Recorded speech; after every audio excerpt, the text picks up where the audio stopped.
Hello class 11th। In this video हम discuss करने वाले हैं नए टॉपिक को जो कि है वैलेंस बॉन्ड थ्योरी। इसके प्रीवियस हमने लुईस कॉर्टेल्सन की थ्योरी को पढ़ लिया कि क्या चीज़ वो बताना चाह रहे थे, क्या उन्होंने बताया।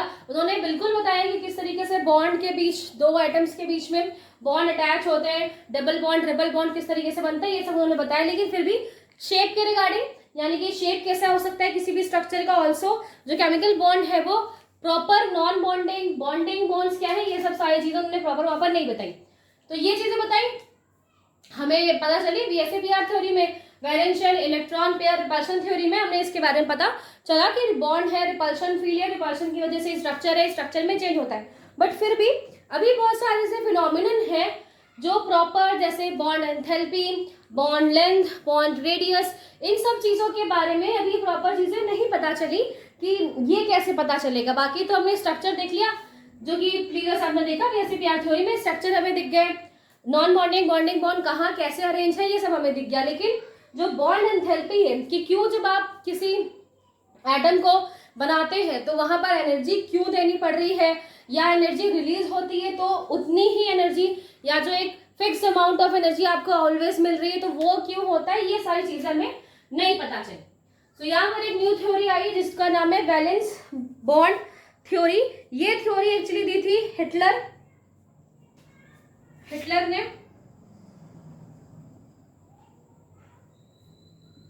वो वाला हिटलर ने नहीं, साइंटिस्ट है हिटलर, उन्होंने दी थी and London, Hitler and London, ये दो साइंटिस्ट हैं, इन्होंने ये थ्योरी दी थी। और थ्योरी कब दी थी? 1927 में, 1927।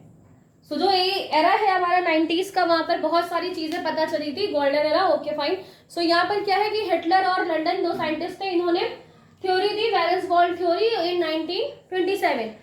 बट कुछ इसमें प्रॉब्लम थी, कुछ चीजें रह गई थी, जिसे आगे जाकर एक और साइंटिस्ट जिनका नाम था बॉलिंग एंड उनके कुछ दोस्तों ने, सम अदर्स लिखा हुआ है, सो कुछ दोस्तों ने उनके साथ मिलकर, कुछ लोगों ने उनके साथ मिलकर ये थ्योरी को और अच्छे तरीके से बताया कि किस तरीके से ये बनती है।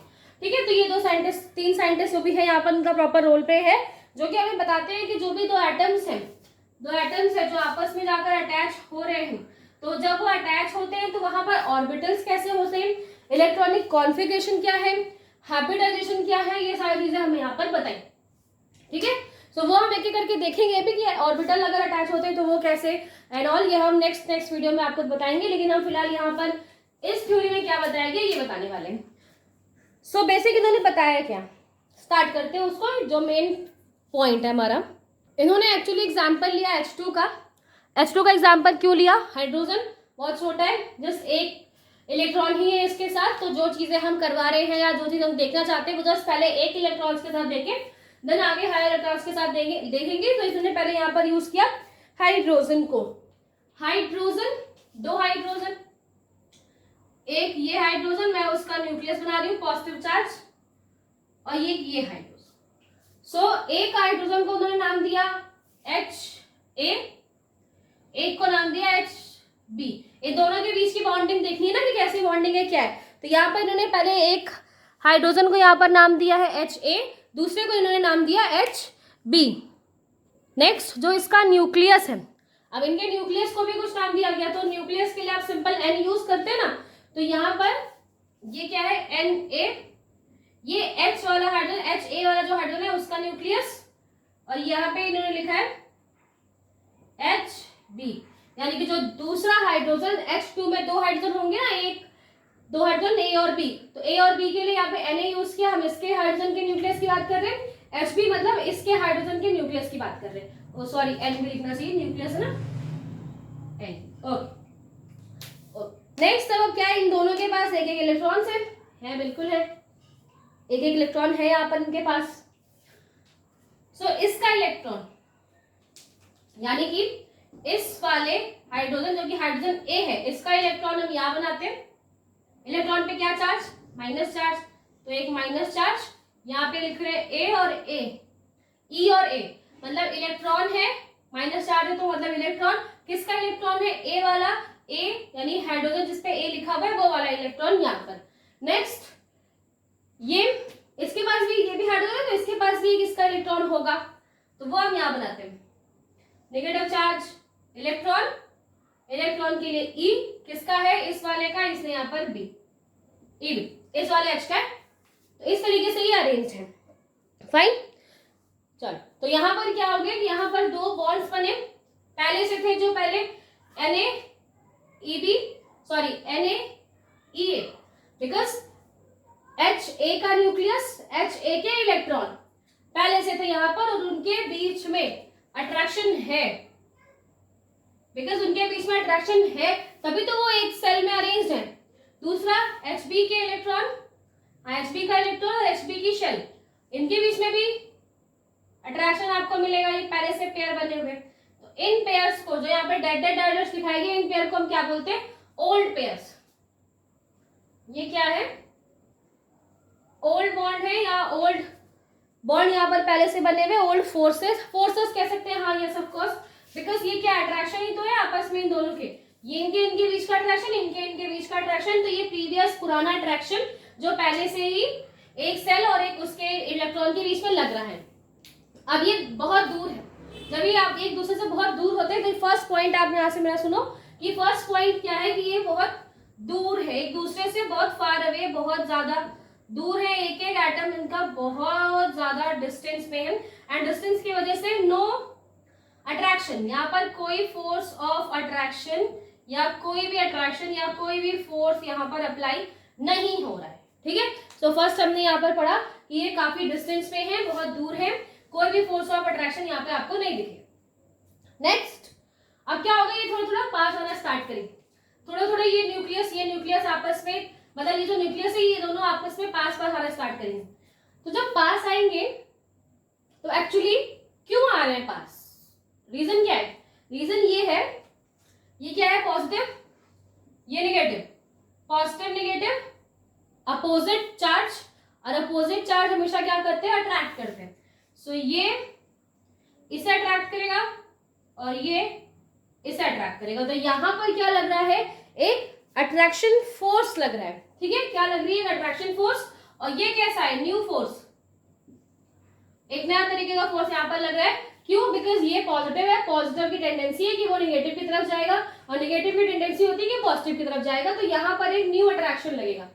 जैसा अट्रैक्शन इसका इसके साथ लग सकता है, वैसे इस शेल का इस शेल के इलेक्ट्रॉन्स के साथ भी लग सकता है, तो यहाँ पर भी एक न्यू अट्रैक्शन जनरेट हो। तो अब यहाँ पर जो स्ट्रक्चर, ये जो आपको पूरा फिनोमेनन है, यहाँ पर मैंने बताया कि जो अट्रैक्शन फोर्स है, अट्रैक्शन फोर्स है वो किस तरीके से वर्क करता है।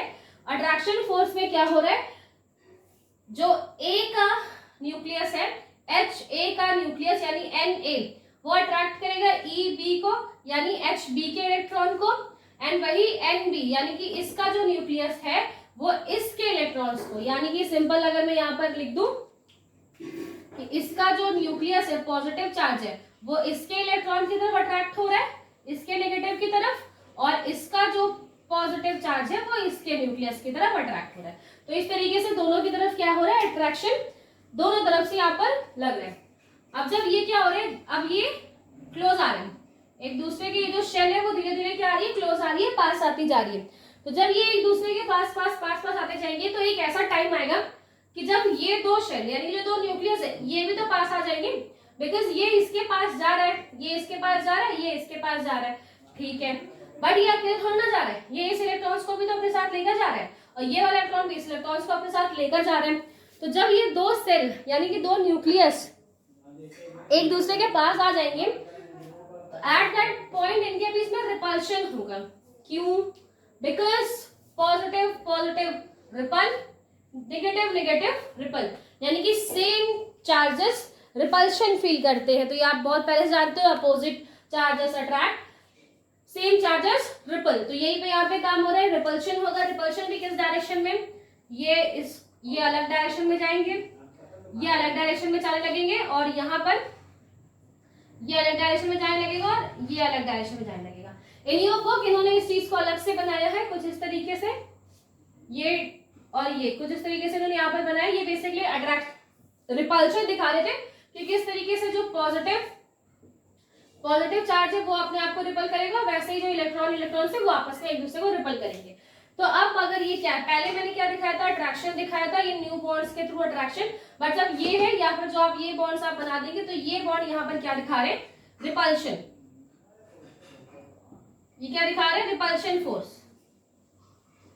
सो पहले यहाँ पर अट्रैक्शन हुआ एंड फिर जब एक पर्टिकुलर पॉइंट, एक पर्टिकुलर स्टेज में लोग पहुंच जाए तो उसके बाद वहां पर आपको रिपल्शन देखने को मिलेगा।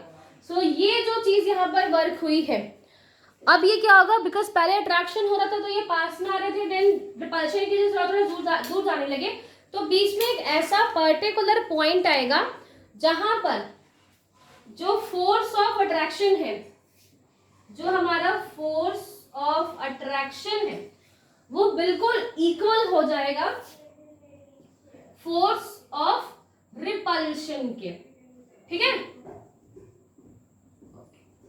तो यहां पर एक ऐसा पर्टिकुलर पॉइंट, एक ऐसा पर्टिकुलर सिचुएशन आएगी जहां पर फोर्स ऑफ अट्रैक्शन इक्वल होगा फोर्स ऑफ रिपल्शन के।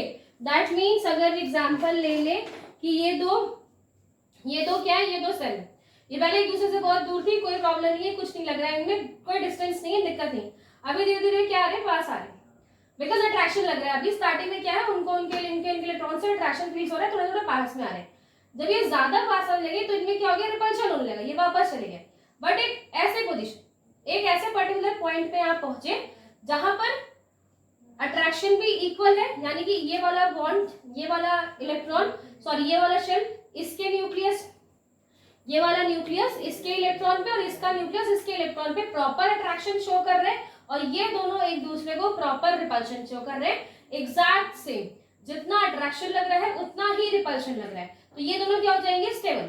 अब ये यहीं पे अटैच रहेंगे, ना ये आगे जाएंगे ना ये पीछे जाएंगे, एक पर्टिकुलर कंडीशन में अटैच होंगे। तो ये जो स्टेज है जहां पर force of attraction force of repulsion के बिल्कुल इक्वल हो जाएगा, बिल्कुल बराबर हो जाएगा, तो वहां पर क्या हो जाएगा, एक बॉन्ड जनरेट हो जाएगा। तो वहां पर एक बॉन्ड का फॉर्मेशन आपको दिखेगा, H बॉन्ड, H इस तरीके से अट्रैक्ट हो, इस तरीके से एडजस्ट हो गया।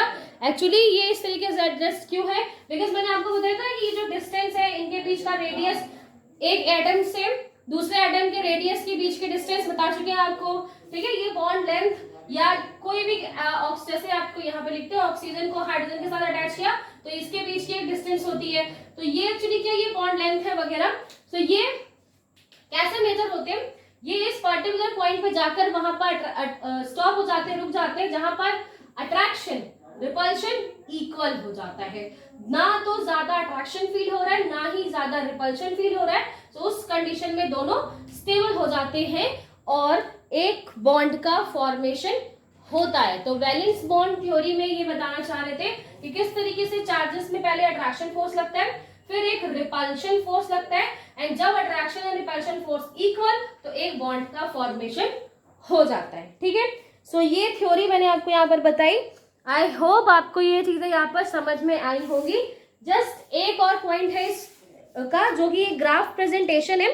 अब उस ग्राफ प्रेजेंटेशन को देख लेते हैं किस तरीके से ये एनर्जी वर्क करती है। सो अब ग्राफ के थ्रू ये समझते हैं। ये ग्राफ एक प्लॉट करने जा रहे हैं जहां पर ये जो एक्सिस है, एक्सिस से इस पे डिस्टेंस दिखा रहे हैं और द वाई एक्सिस ये एनर्जी दिखा रहे हैं कि किस तरीके से डिस्टेंस कम होती जाएगी और एनर्जी में क्या चेंज आता है, एनर्जी बढ़ रही है या घट रही है, ये चीजें मैं आपको बताई। उसके पहले एक चीज मैं यहाँ पे बता दूं कि ये जो पर्टिकुलर पॉइंट है जहां पे मैंने 0 लिखा है, यहाँ पर एनर्जी या जो बॉन्ड एंथैल्पी है वो 0 हो जाती है। 0 है, कोई ना अट्रैक्शन है ना रिपल्शन है, कुछ नहीं है, जस्ट 0 एनर्जी है इन दोनों के बीच में। अभी जब इस 0 से आप नीचे आ जाएंगे तो वहां पर निगेटिव एनर्जी है। निगेटिव एनर्जी का मतलब जो एंथैल्पी है यहाँ पर, यानी कि यहाँ पर एनर्जी रिलीज हो रही है। आपको मैंने पहले भी शायद बताया है कि जब एंथैल्पी कैसे होती है, निगेटिव होती है, तो दैट मीन्स वहां से एनर्जी रिलीज हो रही है, एनर्जी निकल रही है। तो जब एनर्जी निकल जाती है, वीडियो के स्टार्टिंग चैप्टर के स्टार्टिंग में मैंने आपको बताया था कि अगर एनर्जी रिलीज हो गई, एनर्जी निकल गई, एनर्जी गई, एनर्जी स्टेबिलिटी की क्या होती है, इनवर्सली प्रोपोर्शनल। अगर एनर्जी चली गई, एनर्जी कम हो गई तो स्टेबिलिटी बढ़ जाएगी। एनर्जी रिलीज का मतलब क्या है कि यहाँ पर क्या होगी, जब भी यहाँ पर जो चीजें आएंगी उनकी एनर्जी रिलीज, उनके अंदर जो भी एक्स्ट्रा एनर्जी थी जिसकी वजह से वो इलेक्ट्रॉन्स मूव कर रहे थे वो रिलीज हो गए। जैसे ही एनर्जी रिलीज हो जाएगी स्टेबिलिटी बढ़ जाएगी। तो यहाँ पर क्या होगा, स्टेबिलिटी बढ़ेगी। कहां पर, जब इस तरफ ग्राफ आएगा। एंड वही अपर साइड में क्या है, पॉजिटिव एंथैल्पी है। यहां पर एंथैल्पी पॉजिटिव है। पॉजिटिव एंथैल्पी कब होगी, जब आपको उसे एनर्जी देनी पड़ रही है या फिर जो बॉन्ड है वो एनर्जी एब्जॉर्ब कर रहा है, एनर्जी को वो एनर्जी एब्जॉर्ब हो रही है, एनर्जी को वो ले रहा है। ऑलरेडी एनर्जी है वो और एनर्जी ले रहा है, और एनर्जी ले रहा है मतलब स्टेबिलिटी घट रही है, स्टेबिलिटी घट रही है। तो आपको सिंपल ये फिनोमिनन याद रखना है कि एनर्जी क्या होती है, स्टेबिलिटी के जस्ट इन्वर्सली प्रोपोर्शनल है। अगर निगेटिव है मतलब एनर्जी रिलीज हो गई, निकल गई, एनर्जी रिलीज तो स्टेबल बन गया वो। और अगर पॉजिटिव है मतलब और एनर्जी उसको मिल गई, उस टाइम अब्सॉर्ब कर ली उसने, तो स्टेबिलिटी वहां पर घट जाएगी। ठीक है, ये चीज आपको यहाँ पर याद रखनी है। सो फर्स्ट हम स्टार्ट करते हैं किस तरीके से ये ग्राफ हम प्लॉट करेंगे। तो यहाँ पर पहले क्या है कि दो एटम, ये हाइड्रोजन का एक एटम, ये हाइड्रोजन का एक एटम है, ये हाइड्रोजन का एक एटम, प्रॉपर इक्वल डिस्टेंस पे है, दूर दूर है, बहुत दूर है। मैंने फर्स्ट पॉइंट क्या बताया था कि दूर है, बहुत दूर। तो अभी कोई ना अट्रैक्शन ना कोई रिपल्शन, कुछ नहीं लग रहा, अच्छे तरीके से चल रहे हैं यहाँ पर। तो यहाँ पर क्या होगा, यहाँ पर अगर ग्राफ में आप इसे प्लॉट करोगे तो एक सिंपल सीधी लाइन मिलेगी यहाँ पर इस जीरो के अकॉर्डिंग। क्यों, बिकॉज मैंने क्या बोला था, ये जीरो कब होगा, जब वहां पर ना रिपल्शन लग रहा है ना अट्रैक्शन लग रहा है, कुछ नहीं लग रहा, कोई एंथैल्पी वहां वर्क नहीं कर रही, तो सिंपल वो नॉर्मल एक लाइन आपको यहाँ पर दिख रही है। आफ्टर सम टाइम क्या होगा, आफ्टर सम टाइम इन दोनों का न्यूक्लियस एक दूसरे के इलेक्ट्रॉन को अट्रैक्ट करेगा, ये इनके इलेक्ट्रॉन को अट्रैक्ट करेंगे, ये इनके इलेक्ट्रॉन को अट्रैक्ट करेंगे। जैसे ही अट्रैक्शन बढ़ता है, इन दोनों के बीच में अट्रैक्शन बढ़ेगा, ये दो हाइड्रोजन का जो न्यूक्लियस है वो धीरे धीरे क्या है, पास आ रहा है। पहले मैंने दूर बनाया था, थोड़ा सा दूर पास बनाया। अब क्या होगा, अब एनर्जी जो ग्राफ है यहाँ पर क्या होता है, ये नीचे की तरफ जाने लगता है, जो कर्व है वो नीचे की तरफ और नीचे की तरफ यहाँ पर जा रहा है। और एक ऐसा पॉइंट आएगा जो ये पर्टिकुलर बिल्कुल इस लास्ट पॉइंट तक पहुंच जाता है।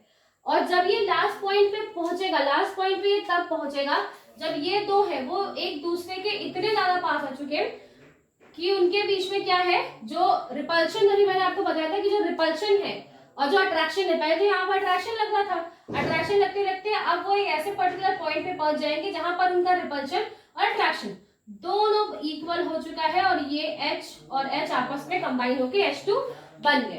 तो यहाँ पर थोड़ा सा इसको साइड में बना लेते हैं यहाँ, ठीक है।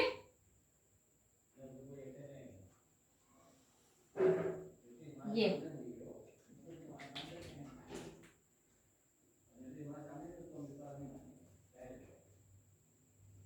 ओके, सो ये क्या हुआ, यहाँ पे आपको ये जो ग्राफ आपको यहाँ पर इस तरीके से दिखाई दे रहा है। यहाँ पर क्या है, फर्स्ट स्टार्टिंग में यहाँ पर क्या था, ना अट्रैक्शन है ना रिपल्शन है, कुछ भी लग नहीं रहा है उस टाइम, तो कोई स्टेबिलिटी की बात नहीं है। After that force of attraction, force of attraction बढ़ने लगेगा।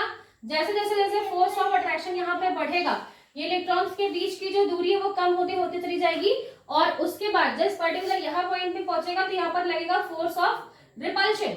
यहाँ पर अब इनको क्या लग रहा है, फोर्स ऑफ रिपल्शन फील होगा। और ये जो पॉइंट है, ये जो पर्टिकुलर पॉइंट, यहाँ पर फोर्स ऑफ अट्रैक्शन इक्वल है फोर्स ऑफ रिपल्शन के।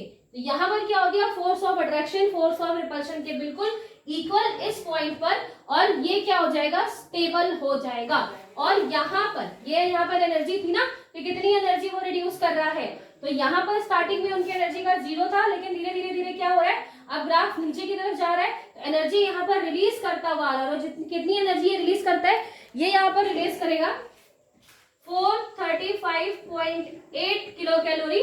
माइनस में मैं क्यों लिख रही हूँ, बिकॉज रिलीज कर रहा है, तो 435.8 किलो कैलोरी ये एनर्जी यहाँ पर रिलीज करेगा। और रिलीज करने के बाद ये दो H2 यहाँ पर अटैच हो चुके हैं, ठीक है। आफ्टर दैट यहाँ पर क्या है, डिस्टेंस है। हमने बहुत स्टार्टिंग से जो भी उनका नॉर्मल एक डिस्टेंस अज्यूम किया उसको हम लेकर चलते आएंगे। तो यहाँ पर डिस्टेंस ज्यादा थी और डिस्टेंस कम होती जा रही है, और डिस्टेंस कम हो जाती है, यहाँ पर आती है 74 पिकोमीटर। ठीक है, तो दैट मीन्स एक H की दूसरे H से जो दूरी है वो है 74 पिकोमीटर। यानी कि यहाँ पर हमें क्या मिल के आ गई, बॉन्ड लेंथ। यहाँ पे क्या मिली हमें, बॉन्ड लेंथ मिल गई कि एक्चुअली इन दो एटम्स के बीच में कितनी दूरी है। वो यहाँ से पता चल गया कि जैसे हम ग्राफ प्लॉट कर रहे थे तो जब दूर थे तो कोई दिक्कत नहीं है, जैसे अट्रैक्शन बढ़ता है फिर रिपल्शन और रिपल्शन जहां बराबर हुए वहां उनके बीच में एक बॉन्ड जनरेट हो गया। और जो बॉन्ड कहां पर जनरेट हुआ, एज दिस पर्टिकुलर पॉइंट, यहाँ पर आपको डिस्टेंस दिखाई दे रहा है, तो यहाँ पर जो डिस्टेंस आई वो 74 पिकोमीटर थी। और ये क्या है, यहाँ पर बॉन्ड लेंथ मिल गई हमें। और जो ये हमें यहाँ पर मिला है वो हमें यहाँ पर मिल गई बॉन्ड एंथैल्पी। बॉन्ड एंथैल्पी मतलब जब ये बॉन्ड यहाँ पर फॉर्मेशन हुआ तो उससे जितनी एनर्जी वहां पर रिलीज हुई है उसे हमने यहाँ पर टर्म दे दिया बॉन्ड एंथैल्पी। ठीक है, बन गया, जिस तरीके से स्ट्रक्चर बनना चाहिए बन गया। लेकिन अब क्या करें, अब आपको इसको और पास लाने की जरूरत नहीं है, यानी कि इसका जो बॉन्ड लेंथ है यहाँ पर इसे और कम करने की और रिड्यूस करने की जरूरत नहीं है। बट अगर हम इसे और रिड्यूस करेंगे, और हमने अब उसको मन करा है कि हम और ज्यादा बॉन्ड जो लेंथ है उसे कम करें, कम किया और बॉन्ड लेंथ, जैसे आप उसकी बॉन्ड लेंथ को कम करने की कोशिश करेंगे वो अचानक से एनर्जी एब्जॉर्ब करेगा और एनर्जी एब्जॉर्ब करके सीधा ऊपर चला जाएगा। दैट मीन्स इन स्टार्टिंग में क्या था, एनर्जी नहीं, धीरे धीरे अट्रैक्शन बढ़ा। एनर्जी मतलब अट्रैक्शन नहीं, अट्रैक्शन बढ़ता है, रिपल्शन बढ़ता है, एक स्टेज पे दोनों बराबर हो गए। देन अगर आपने उस स्टेज से ज्यादा, यानी कि ये जो यहाँ पे पर्टिकुलर पॉइंट मिला है जहाँ पे 74 डिस्टेंस मिल रही है, बॉन्ड लेंथ मिल रही है, वो सही है। और जो एनर्जी हमें उसने दी है रिलीज होने पर, जब दो एटम अटैच हुए तो उसने एनर्जी रिलीज की, वो इतनी एनर्जी है। अब इससे ज्यादा आप उसे एनर्जी दो या इससे कम डिस्टेंस कवर करने की कोशिश करो, डिस्टेंस कम करने की जरूरत हो, तो ये बॉन्ड यहाँ पर ब्रेक हो जाएगा। और जैसे ही ये बॉन्ड यहाँ पर ब्रेक होगा ये वापस से इसकी एनर्जी बढ़ जाएगी। और मैंने यहाँ पे क्या बोला, पॉजिटिव।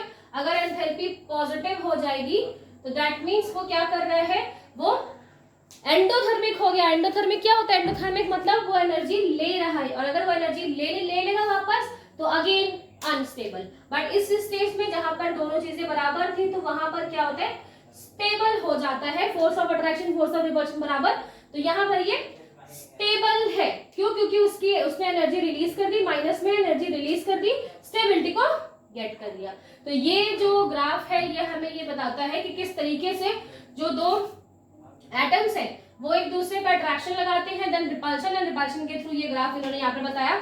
ऑल्सो इसके थ्रू आपको यहाँ पर बॉन्ड लेंथ मिली, बॉन्ड एंथैल्पी मिली, कितना डिस्टेंस है, कितनी चीजें यहाँ पर होती है। अब आप अगर ये चेक करना चाहो कि यस जो यहाँ पर एनर्जी हमें मिली है वो इतनी होती है या नहीं, तो इसके लिए इन्होंने क्या किया, एक हाइड्रोजन लिया H2 और इसको इतनी ही एनर्जी दे दी, इतनी एनर्जी दे दी 435.8 किलो जो एनर्जी हमने इसको दे दी। जैसे ही हमने इसको इतनी एनर्जी दी ये ब्रेक हो गया H में, दो H अलग मॉलिक्यूल यहाँ पर बन गए। क्योंकि मैंने आपको बोला था ना कि जब आप इसको इतनी एनर्जी दे दोगे, जितनी एनर्जी रिलीज करके वो बना है उतनी ही एनर्जी आपने उसको वापस प्रोवाइड कर दी, तो फिर से वो उसी स्ट्रक्चर में आ जाएगा जैसे वो पहले स्ट्रक्चर में था। जैसे कि वो यहाँ पर डिक्रीज हुआ था फिर अचानक से वो बढ़ गया, बिकॉज उसको उतनी एनर्जी मिल गई तो वापस से वो ब्रेक हो गया।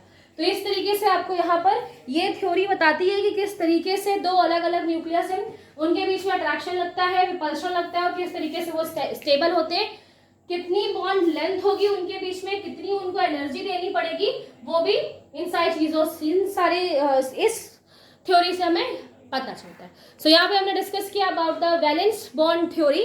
नेक्स्ट वीडियो में हम जो ऑर्बिटल से रिलेटेड फिनोमिनन है, ऑर्बिटल थ्योरी है, उसको डिस्कस करेंगे।